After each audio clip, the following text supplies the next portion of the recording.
Halo sahabat geografi, hari ini kita akan belajar mengenai peta, di mana pada bab 2 ini, yakni materi terkait dengan peta, kita akan membahas dan ada beberapa poin-poin yang akan kita bahas pada pertemuan kali ini.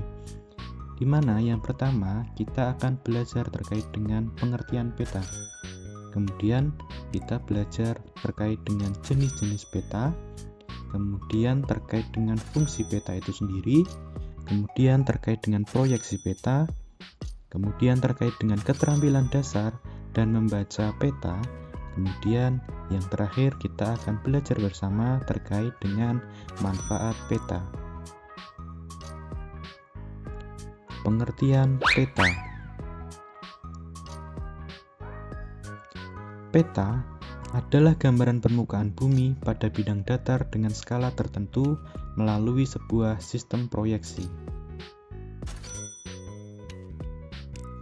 Kemudian pengertian peta menurut Peraturan Pemerintah Republik Indonesia tahun nomor 8 tahun 2013, peta adalah suatu gambaran dari unsur-unsur alam dan buatan manusia yang berada di atas maupun di bawah permukaan bumi yang digambarkan pada suatu bidang datar dengan skala tertentu. Kemudian jenis-jenis peta.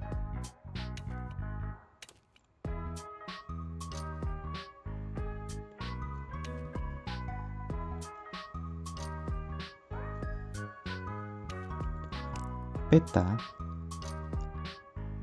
menurut jenisnya dibedakan menjadi dua. Yang pertama berdasarkan isi, kemudian yang kedua berdasarkan skala. Berdasarkan isi, peta dibedakan menjadi dua, yaitu yang pertama peta umum, kemudian yang kedua peta tematik.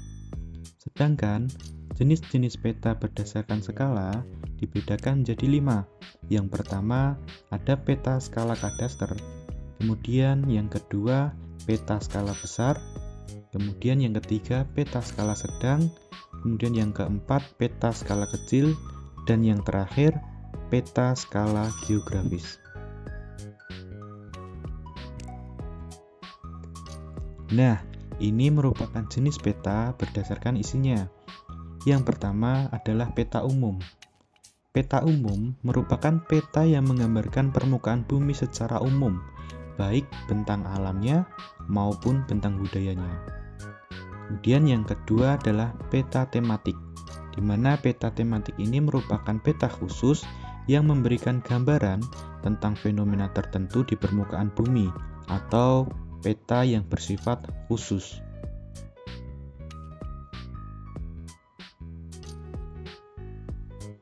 Nah, ini merupakan contoh dari peta umum. Ada peta korografi, di mana peta korografi merupakan peta yang menampilkan sebagian atau seluruh wilayah secara umum. Kemudian ada juga peta dunia.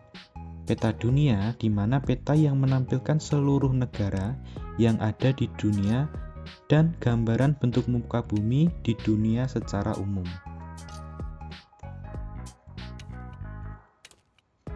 Kemudian ada juga peta topografi. Peta topografi merupakan peta yang menampilkan relief permukaan bumi. Peta topografi ini digambarkan dengan garis kontur. Adapun beberapa ciri dari garis kontur antara lain yang pertama, garis kontur semakin rapat jarak antar garis menunjukkan relief semakin curam. Bisa dilihat seperti pada contoh, jika semakin rapat maka menunjukkan relief di daerah tersebut semakin curam. Kemudian yang kedua, sebaliknya, semakin jarang jarak antar garis menunjukkan relief di wilayah tersebut adalah relief yang landai. Kemudian yang ketiga, garis kontur yang bergerigi menandakan terdapat lembah atau depresi. Kemudian yang keempat, garis yang sangat rapat menandakan di situ terdapat patahan.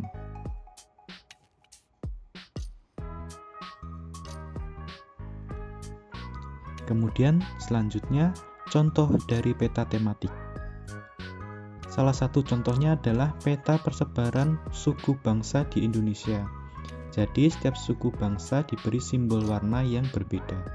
Kemudian ada contoh lagi, yaitu peta persebaran kepadatan penduduk di Indonesia, di mana setiap warna mewakili jumlah penduduk tertentu. Bisa dilihat pada contoh-contoh peta di samping.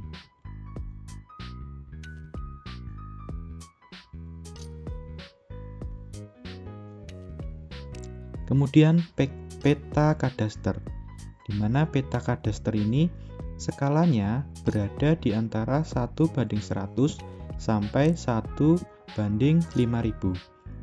Salah satu contohnya adalah peta di sertifikat tanah. Kemudian ada peta skala besar.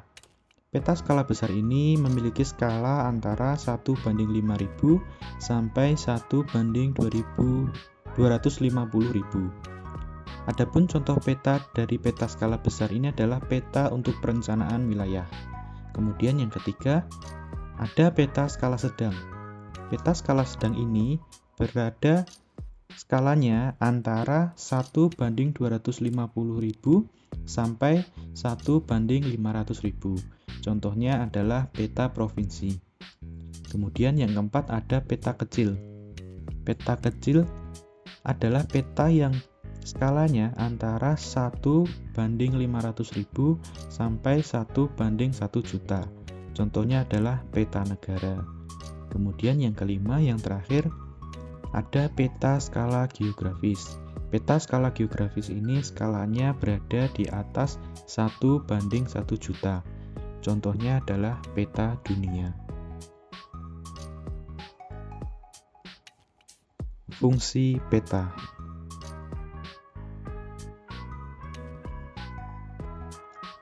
Nah, ini merupakan beberapa contoh atau beberapa fungsi-fungsi peta yang dapat kalian manfaatkan. Yang pertama, peta itu dapat menunjukkan posisi atau lokasi di permukaan bumi. Kemudian yang kedua, peta dapat menggambarkan fenomena dan bentuk di permukaan bumi. Kemudian yang ketiga, peta memperlihatkan ukuran, luas, dan jarak di permukaan bumi. Kemudian yang terakhir, peta menyajikan informasi dalam konteks keruangan. Proyeksi peta.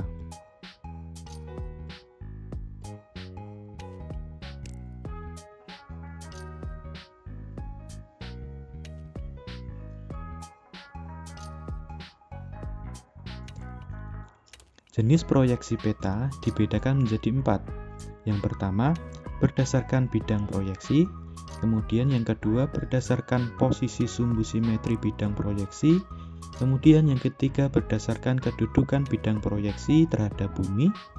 Kemudian yang keempat, berdasarkan ketentuan geometrik yang dipenuhi. Jenis proyeksi peta berdasarkan bidang proyeksi itu dibedakan menjadi 3. Yang pertama, proyeksi azimutal. Kemudian yang kedua, proyeksi kerucut. Kemudian yang ketiga, proyeksi silinder.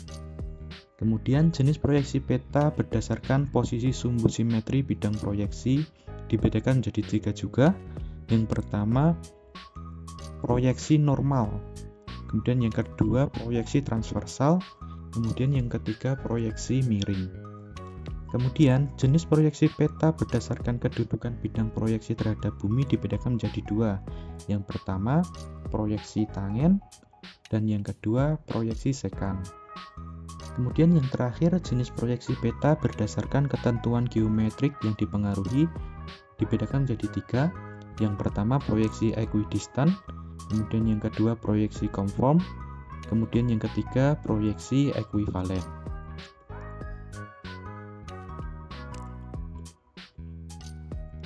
Proyeksi peta berdasarkan bidang proyeksi. Yang pertama yaitu adalah proyeksi azimutal, di mana proyeksi azimutal ini menggunakan bidang datar sebagai bidang proyeksi. Garis-garis bujur sebagai garis lurus yang berpusat pada kutub. Garis lintang digambarkan dalam bentuk lingkaran yang konsentris mengelilingi bumi. Seluruh permukaan bumi jika digambarkan dengan proyeksi ini akan berbentuk lingkaran. Kemudian proyeksi peta berdasarkan bidang proyeksi yang kedua adalah proyeksi kerucut, di mana menggunakan bidang kerucut sebagai bidang proyeksi, cocok untuk memproyeksikan daerah lintang tengah, dan garis lintang berwujud garis lingkaran, sedangkan garis bujur berupa jari-jari. Kemudian proyeksi silinder. Proyeksi silinder ini menggunakan bidang silinder atau tabung sebagai bidang proyeksi, cocok untuk memproyeksikan daerah khatulistiwa. Dapat menggambarkan daerah yang luas, makin mendekati kutub makin luas wilayahnya, dan daerah kutub yang berupa titik digambarkan seperti garis lurus. Nah, ini merupakan contoh proyeksi peta berdasarkan posisi sumbu simetris. Bisa dilihat proyeksi normal, yaitu proyek sumbu bola bumi berimpit dengan sumbu bidang proyeksi. Kemudian proyeksi miring, sumbu bola bumi membentuk sudut dengan sumbu bidang proyeksi. Kemudian proyeksi transversal, sumbu bola bumi tegak lurus dengan sumbu bidang proyeksi. Kemudian ini proyeksi peta berdasarkan ketentuan geometrik yang dipenuhi, di mana ada proyeksi ekuidistan, kemudian ada proyeksi konform, dan proyeksi ekuivalen. Kemudian ada keterampilan dasar membuat dan membaca peta. Nah, ini merupakan komponen-komponen peta, materi komponen-komponen peta yang dapat dipelajari, yaitu ada peta utama, terus ada judul peta, orientasi arah, kemudian ada legenda atau keterangan, kemudian ada skala peta, kemudian ada insert peta, garis bujur dan garis lintang, sumber dan tahun pembuatan peta. Nah, ini merupakan lettering di mana semua tulisan bermakna yang terdapat pada peta itu disebut dengan lettering. Kemudian toponimi. Toponimi ini merupakan tata letak penamaan unsur geografis, bisa dilihat pada contoh di samping. Kemudian ada juga warna dasar peta. Nah, ini merupakan proses pembuatan peta. Nah, ini bentuk simbol yang ada di peta, ada simbol titik, garis, dan area atau poligon. Kemudian yang terakhir adalah manfaat peta. Manfaat peta ada beberapa macam, di antaranya di bidang pertanian, peta dimanfaatkan untuk menentukan wilayah yang sesuai untuk suatu lahan pertanian tertentu. Kemudian di bidang mitigasi bencana, peta dapat membantu dalam pengambilan keputusan terkait mitigasi sehingga mampu mengurangi resiko bencana. Kemudian di bidang tata ruang, peta berperan dalam perencanaan tata ruang, membantu menentukan struktur ruang dan pola ruang suatu wilayah. Nah, itu merupakan beberapa materi yang telah kita pelajari pada materi peta ini. Diharapkan dengan materi tersebut kita sama-sama dapat belajar dan dapat memberikan manfaat kepada orang lain terhadap ilmu yang kita dapat. Mungkin sekian dari saya. Bila ada salah kata, saya mohon maaf. Wassalamualaikum warahmatullahi wabarakatuh.